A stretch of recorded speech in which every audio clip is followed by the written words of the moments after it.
Hector Guadalupe traded prison bars for barbells, and he's out to prove other ex-skins can do it, too. The Brooklyn fitness guru served 10 years in prison for drug dealing. When he got out, personal training certificate in hand, he was determined to make a new life for himself while offering a hand to fellow ex-offenders. I have seen firsthand the struggle many formerly incarcerated individuals face once they come home, Guadalupe said. 2 years ago, the 39-year-old launched Unibody, a personal training business currently staffed by 6 reformed and reshaped felons. The small company is an independent contractor at the bustling Complete Body Gym in Chelsea, an old-school joint that Guadalupe calls a hidden gem of the city. Months after starting Unibody, he founded what he tenderly refers to as My Baby, My Heart, the non-profit A Second You. The organization recruits recently freed felons, ushers them through a challenging 6-week curriculum and helps them score jobs at city health clubs. We're like the cheat sheet for men and women coming home, who don't have to struggle the way I did, Guadalupe explains. If they prove themselves at the health clubs and build a clientele, Guadalupe is thrilled to hire them at Unibody.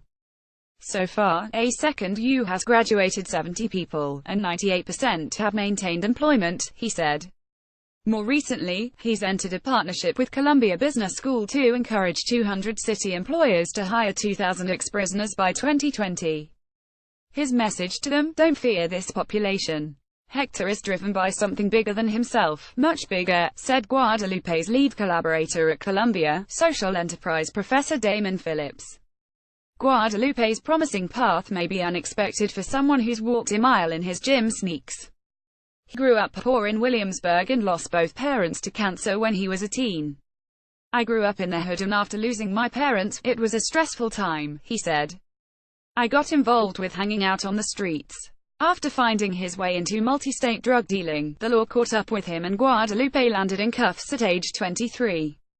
His federal case went to the Middle District of Pennsylvania, where he was convicted on a charge of possession with intent to distribute a controlled substance. He was hit with a mandatory minimum sentence of 10 years, despite being a first-time, non-violent offender. Throughout his sentence, Guadalupe was shuffled between 5 facilities, including the low-security Fort Dix federal lockup in New Jersey.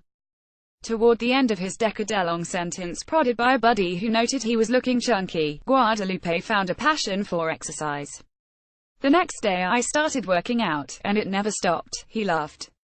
I've always been athletic and always had a love of working out. I just never did it regularly, till I was incarcerated. Susan Watts, New York Daily News. During his time in the big house, the muscle-bound businessman asked himself the tough questions. How do I keep myself healthy? How do I stay human? How do I stay disciplined? How do I stay in touch with reality? He discovered he was a natural as a personal trainer, with a flair for entrepreneurship.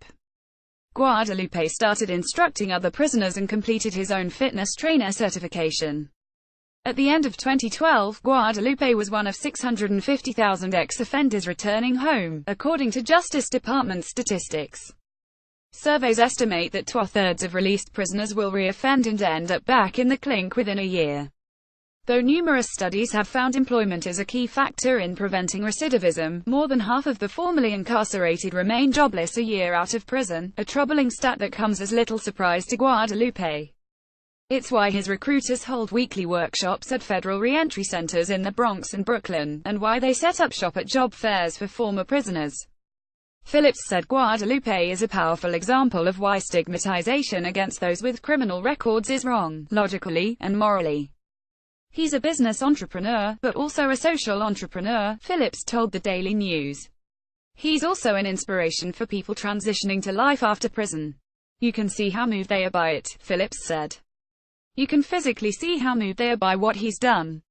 Guadalupe also plans to return to an unlikely place, prison.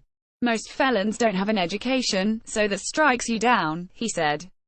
His goal is to collaborate with facilities where he'll be able to mentor inmates, and eventually recruit standouts before they are even released.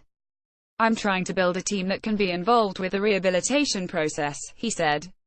Everything I went through and everything I learned through trial and error, I use, he said. This program is based solely on my journey.